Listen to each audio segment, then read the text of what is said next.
Hey guys, so I'm Simon. I'm a mentor here at the Arrow Makerspace, and I'm going to be showing you how to use our wood CNC router.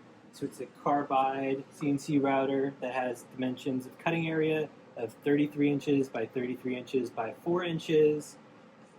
And so the different components is, so we have the gantry system that moves our actual router in the X, Y, and Z directions, but it's completely independent of our actual CNC router here. So it has a completely different operation. So it has an on switch on the right side here. And then it has a speed RPM setting on the top here that we'll go over in a later part of the video. And then an actual on-off button to move the X, Y, and Z axis over here.